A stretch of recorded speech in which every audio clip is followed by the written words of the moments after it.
ZNS Total Sports is brought to you by Fourth Terrace Diagnostic Center. Welcome to sports, everybody. One of the great boxers of the 1970s has died. Elijah Obed, also known as Everett Ferguson, passed away at the age of 66. In November 1975, Obed scored a knockout to win the World Boxing Council's junior middleweight title. At his peak, Obed was rated with the greats of all time. He was a compact ring stylist with an extraordinary left jab and awesome power in both fists. The first National Boxing Hall of Fame class included Obed, Yama Bahama, and Gomia Brennan. The Bahamas Boxing Commission among those remembering the former world champion. He was an icon that I think most Bahamians wanted to emulate and be like. He was flashy. He was a good Bahamian, and he was a person that you could look up to. And I think most Bahamians, in my mind, would probably want to remember him like that. Despite being inducted into the Hall of Fame, not a lot of other accolades came Obed's way while he was alive, as was done with other elite athletes with roads and stadium namings, and that definitely paid its toll. So he just sort of slipped into the sunset. Nobody remembered him. I mean, people are just saying tributes to him now, but he's dead now. I don't know what will happen after he's dead, but I don't think we paid enough attention to him. We are now joined live by the president of the Amateur Boxing Federation, Vincent Strawn. And Mr. Strawn, I have to tell you, it's a very sad day for the boxing fraternity. Absolutely. Very, very sad day indeed. The Bahamas has lost its finest. The person who gave the Bahamas its first ever world champion in any sports, died yesterday. Elijah Obed. His name actually is Everett Oswald Ferguson. And he blazed the trail for many of us followed. Obed was never given his full dues. He did what no one else has done. No one is perfect, and we all knew that. But for sports, for boxing, in the 70s was the glorious year for the Bahamas, including baseball, where we had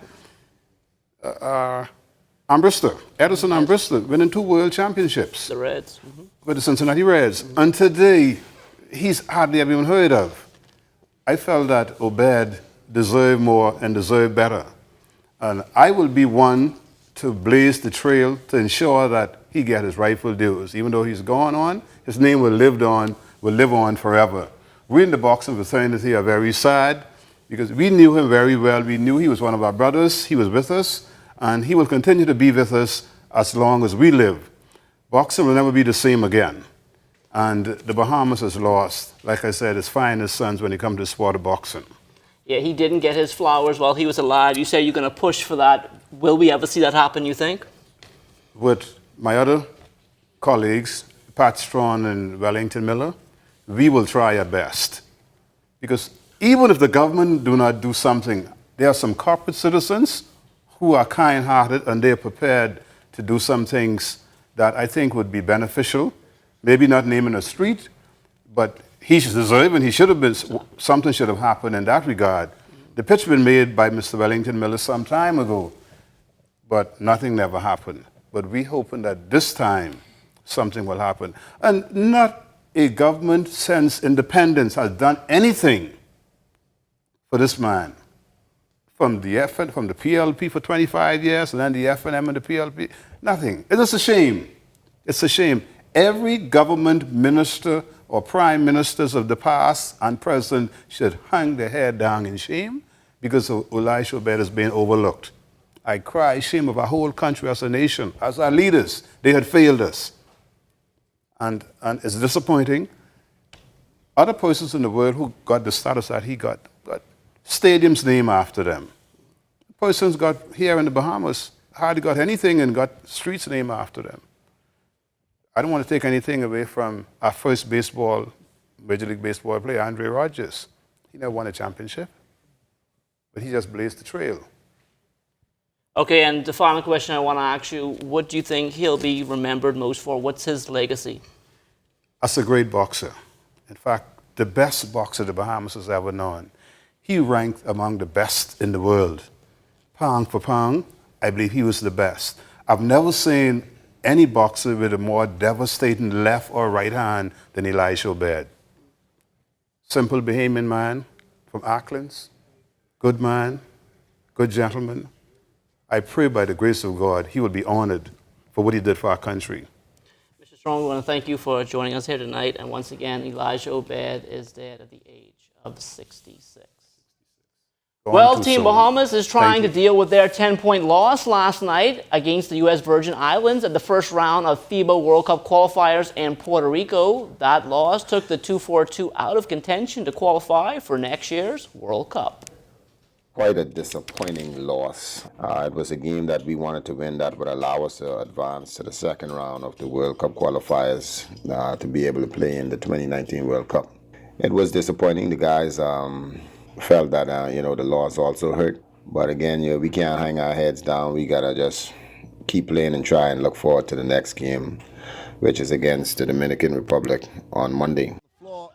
In terms of exactly what went wrong, head coach Mario Boleg summed it up this way. The three is good. Assignments on defense once again, then big shots made by them, and turnovers. That's what killed us. However, we still in position to drop in the B division, which would allow us to play the bottom teams of the World Cup in 2019, would give us a chance to qualify for the Olympics 2020. So our chances are still open for the 2020 Olympics, just that we'll have to go and play the top teams out of the B League and then the bottom teams out of the World Cup qualifiers in that category of teams that would allow us to have an opportunity to get to Olympics. Truman State closing out its stint at the Bahamas Basketball Federation's Summer of Thunder Series tonight against the New Providence Basketball Association All-Stars at the Kendall Isaacs Gym. So far, the Bulldogs 2-0 under head coach Jeff Horner. A month and a half ago. So basically, I'm a new coach kind of coming into the situation. These guys have played together for a long time, so we're just kind of trying to get some new things going with our team and new stuff that I've put in. So hopefully we can just get that, and when we get to the season, hopefully it's nothing new. The B3A is naming athletes for two teams following its junior and senior nationals. The IAAF Under-20 World Juniors are set for Finland July 10th through the 15th. The ladies include Jada Knowles, Kayvon Stubbs, Sasha Wells, and Charisma Taylor. On the men's side, Adrian Curry, Joel Johnson, Corey Sherrard, Oscar Smith, Devon Wims, Brandon Roll, and Giles Edian. Head coach is James Roll, assisted by Rashad Patton and Ednal Roll. Margot Major will serve as the team manager. The second team, they are headed to the NACAC Senior Championships in Toronto, Canada, August 10th through the 12th. Just three ladies named: Devin Charlton, Bianca Stewart, and Katrina Seymour. The men consist of Warren Fraser, Cliff Reese, Teray Smith, Alonzo Russell, Donald Thomas, Jamal Wilson, Latario Colley, Kaiwan Culmer, and Ken Mullings. That is. Head coach is Wendell Colley. His assistants Patrick Adderley and Derek Wells. The manager is Dexter Bodie. Regarding the teams for the CAC Games next month in Colombia and the Youth Olympics in Argentina in October, those teams will be released later on by the Bahamas Olympic Committee. The fifth edition of the Bahamas Bowl will return to the Thomas A. Robinson National Stadium on Friday, December 21st. This game has produced its fair share of college players who have made it to the pro level. We've had 18 alumni that have been drafted by the National Football League for this past season. We had a player, Corey Davis from Western Michigan, who was taken number 5 overall a year ago in the draft. Last year, we had 8 players who played in this game, in the Bahamas Bowl, who played on Sundays in the National Football League, and we're very proud of that and very proud of those young men who have gone on to play at that next level. The Providence Softball Association rolling along with its 2018 season. The CNS Hitmen say they have a point to prove. The team is working very hard to stay on top. We know we got the ball on us, and so we can't let up. We have to do what it takes to remain champions and do what it takes to defend the 2017 championship. As you can see today, we had a lot of rain, but the team still find the fortitude and the discipline to show up out here today and practice. That will do it for sports. Stay tuned. The Bahamas Tonight comes back after the break.